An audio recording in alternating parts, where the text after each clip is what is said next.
Far Holocompa, not from the station's orbital thrusters. The vibration rhythmically matched a sound that had no place in the central AI core's absolute silence. Tap, tap, tap. A primitive yellow wooden cylinder capped with pink rubber struck the testing console at exact 1-second intervals. Morphe's ocular membrane stuttered. His perfect memory categorized every test taken in this facility over the ages. Yet it failed to classify this auditory input. 200 Salaric main Jihikia, 2 centuries of academic testing, and the floor of the logic matrix had never shuddered under the weight of an organic subject's mere presence. The test subject was Cadet Anika, human. She sat in the center of the isolation booth. Around her, the station's central processors hummed, compiling the hardest kinetic and logic exam ever generated by the machine intelligence. Anika didn't look at the towering hula screens. She simply lifted the yellow stick, gnawed on the metal rim near the rubber, and went back to tapping. Morph, serving as the junior academic auditor, logged the behavior on his datapad. A clear anxiety response, a primal coping mechanism for an underdeveloped brain about to break. He adjusted his proctor collar and leaned closer to the observation glass. If you want to witness the exact second organic imperfection shatters against absolute machine logic, keep your eyes on the telemetry feed. The AI initiated Phase 1. The floor dropped away into a localized gravity inversion. A labyrinth of spatial geometry algorithms materialized in the air. Species like the Myrmec utilized their rapid parallel processing to calculate flight paths through these specific tests. The Fendrich relied on multispectrum vision to find the invisible thermal bridges. Anika tucked the chewed yellow pencil behind her ear. She fell into the kinetic simulation. The AI threw an 8-axis rotational puzzle at her, expecting the cadet to calculate a trajectory matrix using the provided terminal. Anika ignored the terminal. She simply reached out and grabbed the nearest solid rail. Her shoulder joint popped audibly over the audio feed. Morph checked the strain sensors on her arm. The kinetic force applied by the sudden stop should have severed the limb entirely. Instead, dense muscle fibers he reviewed the biological data feed twice to be sure micro-tore and immediately flooded with inflamed reinforcing blood flow. She swung her momentum upward, bypassing the geometric maze entirely, and landed heavily on the upper platform. The AI logged its first processing anomaly. It had to open a new subroutine to calculate how biological tissue could act as a localized shock absorber. The testing environment shifted instantly. The walls sealed. The vents hissed. A localized chemical deterrent deployed. This was the stress test. The green mist was designed to paralyze synapses and carbon-based life forms, forcing them to solve logic puzzles while their nervous systematically shut down. The synthetic neurotoxin flooded the chamber. Morph placed his hand over the medical override button. He had watched 3 top-tier Xyler candidates fail this exact phase just yesterday. Anika sneezed. She rubbed her nose, leaving a smudge of grease on her cheek, and kept walking through the mist. She reached the Phase 2 terminal and punched in a solution to a 12-variable logic equation without pausing to clear her watering eyes. Morphe's datapad blinked red. Human nemical exposure could bad be normal function. Kia, the AI registered a massive calculation error. The screens in the observation deck flickered. The machine intelligence was suddenly attempting to recalculate the sheer density of human lung filtration, liver enzyme production, and blood pH levels. The variables were expanding faster than the AI could close them. Inside the chamber, Anika tapped the console impatiently. Her voice filtered through the localized audio link. The kids in my class could do this. Morph froze. He looked at the Merc analyst stationed at the secondary monitor. The insectoid analyst's mandibles clicked rapidly over a glowing data slate.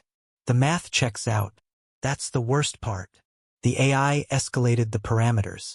If the chemical deterrent failed, it would test physical endurance against cognitive load. The gravity in the chamber spiked to 10 gs. The floor groaned under the sudden immense pressure. The AI demanded a complex cipher decryption while the subject was pinned to the floor. Anna's knees buckled. She dropped to the deck. Morvith exhaled. The biological limit was reached, but Anika didn't stop moving. She locked her legs, squeezed her core, and forced short, sharp breaths through her teeth. She was actively fighting the gravity. Her fingers strained against the deck, dragging her torso toward the terminal inch by inch. The AI's processing core winded, a high-pitched mechanical squeal that pierced the observation room. It was running out of predictive models. The machine intelligence possessed no concept of desperation. It operated on predictable limits. Bone snaps at a specific pressure. Muscle tears at a specific tension. The AI calculated these limits and built the exam around them. Anika's hand grasped the base of the terminal. The pressure was crushing her chest. The telemetry feed showed her oxygen saturation dropping, her heart rate spiking into zones that would cause cardiac arrest in most mammalian species. Yet she kept typing the cipher. Morph watched the biological data cascade across his screen. He couldn't categorize it. Her body was destroying itself to solve a puzzle, and her brain was simply allowing the destruction to happen. The AI allocated 30% of its total planetary processing power just to track her shifting biological workarounds. The lights in the testing facility dimmed. Anna hit the enter key. The heavy gravity field instantly deactivated. She lay on the floor for 3 seconds, gasping, staring at the ceiling. Then she slowly sat up, reached behind her ear, and pulled out the yellow pencil. She resumed tapping on the console. Tap, tap, tap. The vibration returned to the floor. The rhythmic tapping echoed through the acoustic dampeners, vibrating against the observation glass.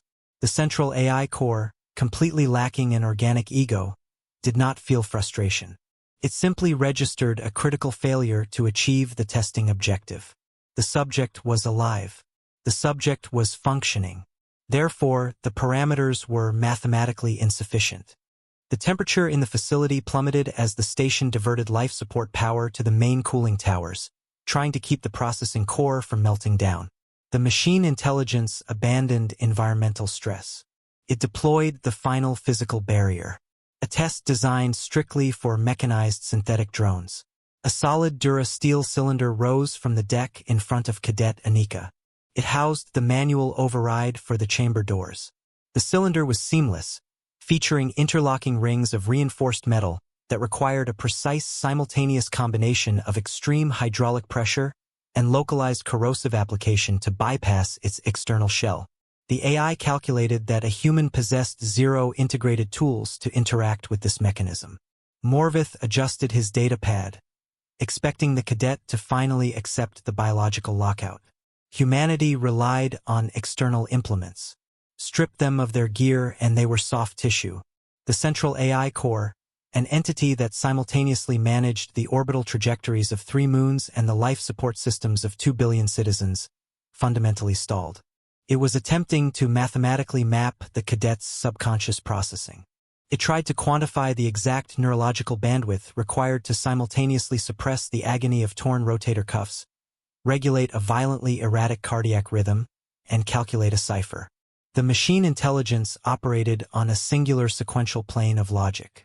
Whereas the human biological machine was running 1,000 chaotic, contradictory survival subroutines without a single conscious command. The variables compounded exponentially, creating a recursive logic loop that drew power away from the station's primary grid just to feed the calculation. Morph watched the diagnostic bars turn a deep warning crimson. The observation deck lights flickered, casting long, erratic shadows across the room as the station's generators winded under the sudden massive electrical draw. Inside the chamber, Anika paused.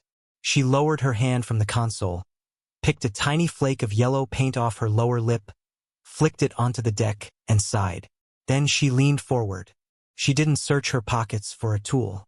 She opened her mouth and clamped her teeth directly over the hardened Dura-Steel cylinder. Morphtha's data pad screamed a structural warning. The human Maya muscle was engaging. The sheer density of the muscle fiber, a relic of a predatory evolutionary past, contracted fully. The jaw exerted a localized kinetic force that completely bypassed the species' own neurological safety limiters. Microfractures spiderwebbed across Anika's enamel, but the primitive, unrelenting leverage cracked the Dura-Steel casing. Before the AI could register the physical breach, she utilized the second biological workaround.